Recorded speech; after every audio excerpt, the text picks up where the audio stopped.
The one thing. 인생은 질문이다. 이런 생각이 들지도 모른다. 우리가 진정으로 원하는 것은 답인데 왜 질문에 집중해야 하는가? 이유는 간단하다. 답은 질문에서 나오고 답의 질은 질문의 질과 직접적으로 연관되어 있기 때문이다. 잘못된 질문을 하면 잘못된 답을 얻고 올바른 질문을 하면 올바른 답을 얻는다. 최대한 효과적인 질문을 던져라. 그것을 통해 얻은 답은 당신의 인생을 바꿔놓을 것이다. 철학자 볼테르는 이렇게 말했다. 사람을 대답이 아닌 질문으로 판단하라. 역시 철학자인 프랜시스 베이컨은 이렇게 보탰다. 신중한 질문은 지혜의 절반을 차지한다. 인도 최초의 여성 총리 인디라 간디는 질문할 수 있는 힘은 인류 진보의 첫 걸음이다 라고 했다. 훌륭한 질문은 분명 훌륭한 답을 얻을 수 있는 가장 빠른 길이다. 탐험가나 발명가들도 모두 세상을 바꿀 질문들로 자신의 탐구를 시작했다. 과학자들은 가설이라는 형태로 우주에 대한 질문을 던진다. 질문을 통해 학생들을 가르치는 소크라테스의 문답법은 만들어진 지 2000년이 넘었지만 여전히 동네 유치원부터 하버드 법학대학원에 이르기까지 수많은 교육기관에서 사용되고 있다. 질문을 하면 우리의 비판적 사고가 가동된다. 연구에 따르면 질문을 할 때는 하지 않을 때보다 학습 효과와 성과가 최대 150%까지 향상된다고 한다. 결론적으로 때로는 질문이 답변보다 더 중요하다 라고 한 작가 낸시 윌러드의 말은 옳다고 볼 수 있다. 나는 청년 시절에 처음으로 질문의 힘을 경험했다. 당시 어떤 시를 읽고 큰 감동을 받았고 지금까지 그 시를 아끼고 늘 지니고 다닌다. 여기서 잠깐 그 시를 소개하고자 한다. 나의 임금 제시 리텐하우스 1페니를 두고 삶과 흥정을 벌였다. 삶은 내게 더 이상 아무것도 주려 하지 않았다.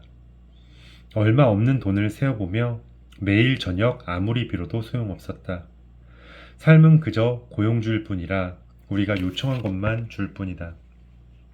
하지만 일단 받을 돈을 정해놓고 나면 힘들어도 할 일은 해내야 한다. 나는 보잘것없는 임시직일 뿐이었다. 알게 되자 절망할 수밖에 없었다. 삶에게 얼마나 많은 돈을 요구하든 삶은 기꺼이 내주게 되어 있거늘. 마지막 두 구절은 되풀이에 읽을 가치가 있다.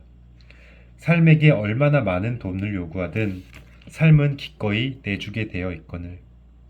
삶은 곧 질문이고 그것을 살아내는 방식이 곧 우리의 해답이라는 것을 깨달은 순간이야말로 내 인생에서 가장 큰 힘을 얻은 순간이었다. 스스로에게 던지는 질문이 무엇이냐에 따라 궁극적으로 우리의 삶이 되는 해답이 정해진다. 문제는 그 질문이 뚜렷하지 않을 때가 많다는 점이다.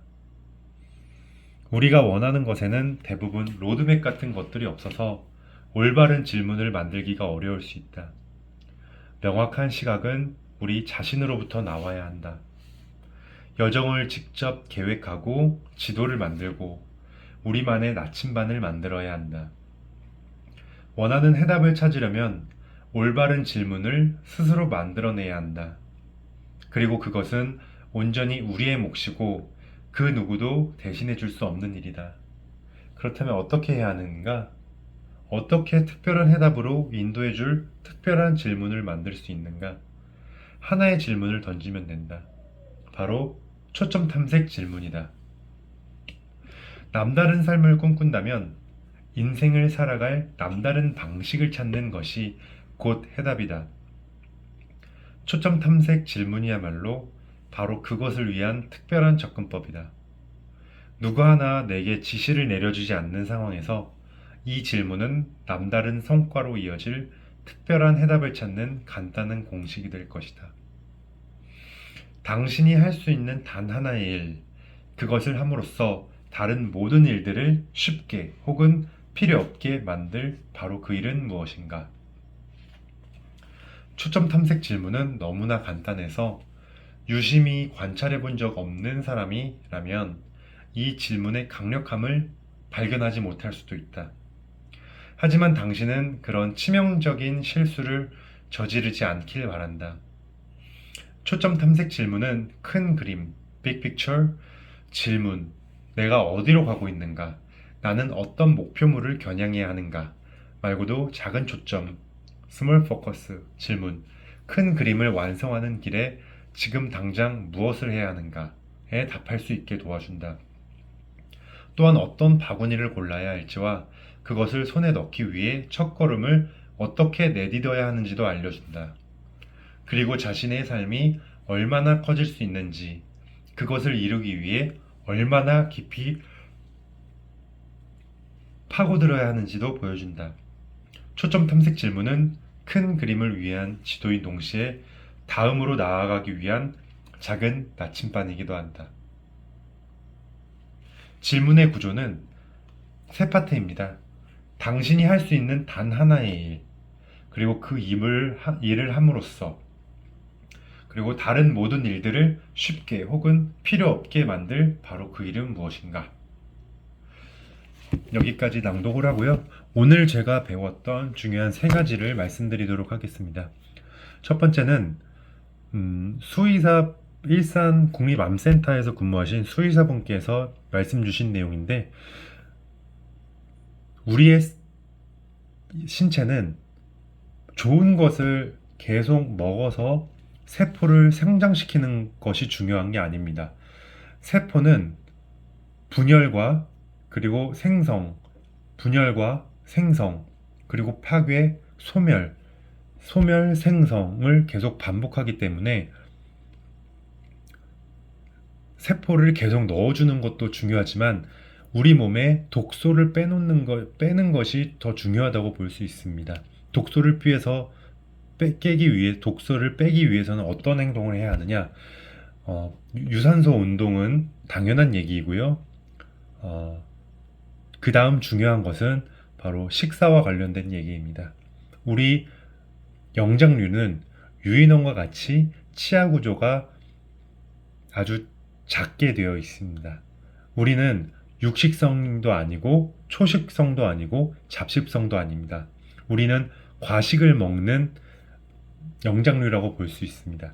그렇기 때문에 우리가 고기류도 먹어야 되고 하지만 우선적으로 아침에 수분 안에 과즙이 많이 들어있는 이런 미네랄이 들어있는 제철 과일을 아침에 먹는 것이 훨씬 효율적이라고 볼 수가 있습니다. 그래서 과일들을 항상 두고서 먹는 것이 독소를 빼는데 매우 중요하다고 볼 수 있고요.